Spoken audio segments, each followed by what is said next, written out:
Hello friends, welcome to best English classes. मैं हूं प्रतीक तंवर और आज हम पढ़ रहे हैं आर.के. नारायण का लिखा द गाइड। द गाइड को लिखा गया था 1958 में। इस नावल को इंग्लिश में लिखा गया था इंडियन ऑथर आर.के. नारायण के द्वारा और इस नावल के कारण ही 1960 में साहित्य अकादमी अवार्ड भी मिला था इंग्लिश के लिए आर.के. नारायण को। जैसा कि उनके ज़्यादातर नावल्स में होता है, ये भी कहानी है मालगुडी की, जो एक फिक्शनल टाउन है, एक काल्पनिक कस्बा है साउथ इंडिया का। रेलवे राजू ये एक निक नेम है। ये कहानी सुनाई जा रही है वेलन को। ये कहानी सुना रहा है रेलवे राजू, जो कि हमारी कहानी का प्रोटागोनिस्ट है, मुख्य किरदार है। और ये अपनी कहानी सुना रहा है वेलन को और दूसरे गांव वालों को, मंगला गांव के।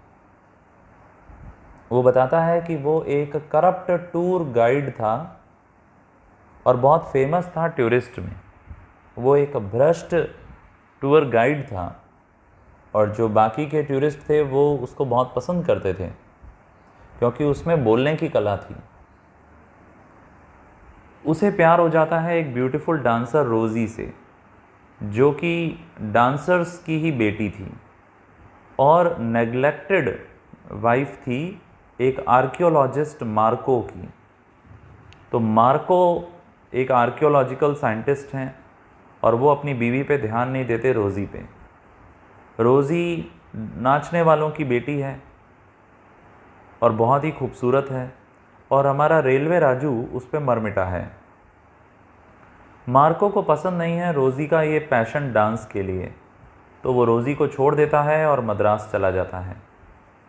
रोज़ी को राजू एनकरेज करता है और कहता है तुम्हें अपने सपनों को फॉलो करना चाहिए और अपना डांसिंग करियर बनाना चाहिए।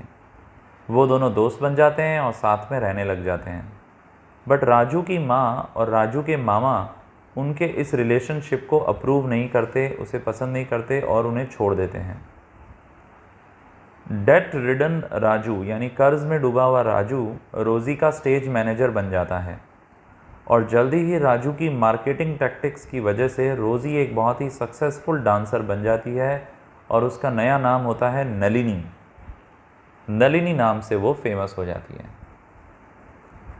राजू को बहुत ज़्यादा आइडिया होता है मार्केटिंग का। कुछ समय बाद धीरे धीरे उसे खुद पर अभिमान होने लग जाता है और वो अपने आप को बहुत ज़्यादा इम्पोर्टेंस देने लग जाता है। उसे ये लगता है कि नलिनी सिर्फ उसकी वजह से सक्सेसफुल है। वो उसकी ज़िंदगी को कंट्रोल करना चाहता है और ज़्यादा से ज़्यादा पैसा कमाना चाहता है। मार्को जो रोज़ी का पति है वो उसे एक बुक भेजता है जो उसने लिखी है, बट राजू ये बुक रोज़ी को दिखाता ही नहीं है। उधर राजू एक फॉर्जरी के केस में फंस जाता है, एक धोखाधड़ी के केस में फंस जाता है और उसे 2 साल की सज़ा हो जाती है। 2 ईयर सेंटेंस। सेंटेंस का अर्थ सज़ा भी होता है। अपनी सज़ा काटने के बाद राजू एक गांव में समय बिता रहा है। अब उसकी अलग ज़िंदगी दिखाई है। वहाँ दूसरी तरफ उसके पास में पहले नलिनी थी, बट नलिनी को जब ये पता चला था कि अपने पति का बुक उस तक आने ही नहीं दिया गया तो वो उससे नाराज़ हो गई थी। तो अब राजू वापस वहाँ नहीं जाता और वो एक गांव में चला जाता है और लोग उसे स्वामी समझ लेते हैं कि ये कोई स्पिरिचुअल गाइड है। वो इसलिए वापस नहीं लौटता क्योंकि वो मालगुडी के लिए डिसग्रेस नहीं बनना चाहता। वो नहीं चाहता कि मेरी वजह से मालगुडी का नाम ख़राब हो, मेरे गांव का नाम ख़राब हो। तो वो एक अबंडन टेम्पल, एक ऐसा मंदिर जहाँ आजकल कोई नहीं जाता, गांव के पास में ही वो जगह होती है, वहाँ रहने लग जाता है और गांव वाले उसे स्वामी जी कहते हैं। अब उस गांव में एक फैमाइन आता है, एक अकाल पड़ता है, सूखा पड़ता है और राजू से ये उम्मीद की जाती है कि वो 12 दिन का उपवास रखेगा ताकि बारिश हो। एक्चुअल में राजू का ऐसा कोई इरादा नहीं था, बट कुछ मिसकम्युनिकेशन हो जाता है। वो कहना कुछ और चाहता है और वेलन जिसे वो कहानी सुना रहा है वो कुछ और समझता है और बात कुल मिला के ये हो जाती है कि वो 12 दिन का व्रत रखेगा, अन्न जल का त्याग करेगा। राजू अपनी सारी सच्चाइयाँ, अपने एंटायर ट्रुथ वेलन को बता रहा है, जिसको राजू पे पूरा विश्वास है और गांव वालों को भी उस पर पूरा विश्वास है। अब मीडिया बहुत ज़्यादा पब्लिसाइज़ करता है इस उपवास को और बहुत बड़ा क्राउड इकट्ठा हो जाता है, जो राजू को बिल्कुल भी अच्छा नहीं लगता।